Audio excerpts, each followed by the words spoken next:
Fouls first. Pierce getting booed. Garnett, of course, will get booed as he touches the ball. Pierce able to convert.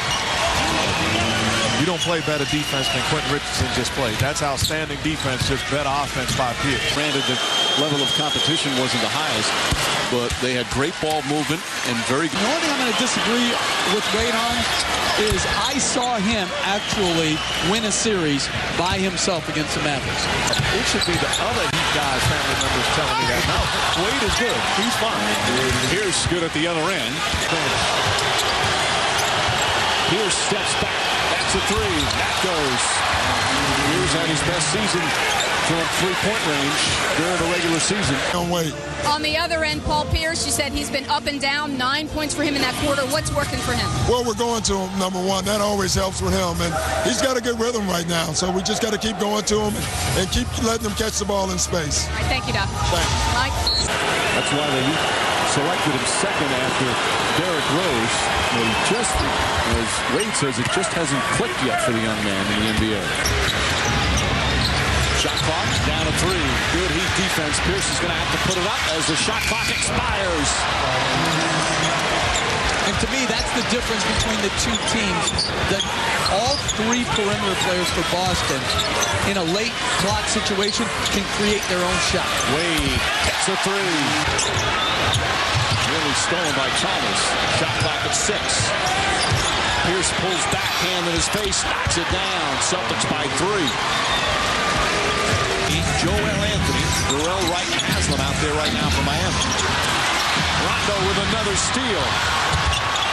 Fakes back to Pierce. Pierce banks it in and a foul. Pretty play from Rondo, providing the opportunity for Pierce. Great job of trapping off the pick and roll, active hands, active bodies, and then Rondo once again, rather than challenging Dwayne Wade, waits for the trailer. Pierce, bigger, stronger, the ability to take the hit and finish at the rim. And who started it at the other end? It was Tony Allen again. He's just been so active in his time off the bench. And Pierce, a technical foul called on Dwayne Wade. One-shot technical, then the Heat will get the ball back. Eric Lewis teeing him up. And Wade actually upset, feeling like Rondo held him down after he passed the basketball to Paul Pierce in transition. And I like what Udonis Haslem is doing right now. Dwayne Wade is too valuable to this basketball team to allow. Pierce just holding. Pierce puts up the three and puts it in. Big shot from Pierce with 1.7 remaining. He did that same thing at the end of the first quarter. Wade gets it at the buzzer. A little too strong. Pierce gets a good open look and knocks down another three. 24 for Pierce. And Eric Spoelstra calls time as his team goes down by 9. Largest lead of the game. And really missed assignments. You talk about going zone, you have to realize who could hurt you on the offensive end. Leaving Paul Pierce wide open in the corner. Your job is to stay at home. You know the rules. Hand down, man down. Pierce had 16 points in game 1, 13 in game 2. He's had a huge effort with 24 here. Yes. Pierce on the pull-up. Tough shot. Boy, Pierce, he looks so strong tonight. Coach, when he's playing this well offensively, there comes a point when you have to trap him and force him to get rid of the basketball from pick and roll. Tie game again. I like what the Heat are doing offensively. It's strictly been high pick.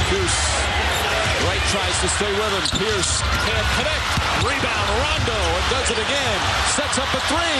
Pierce puts in the three. 30 points for Pierce, and Rondo's 8th rebound, huge. And it's the second three Pierce has got right off a second shot, and Rondo, Wade has to block out there. Understanding that Miami has a foul to give. Shot clock is turned off. Celtics will try to go for the win. Again, the Heat with a foul to give. Pierce, final seconds. Pierce puts it up for the win.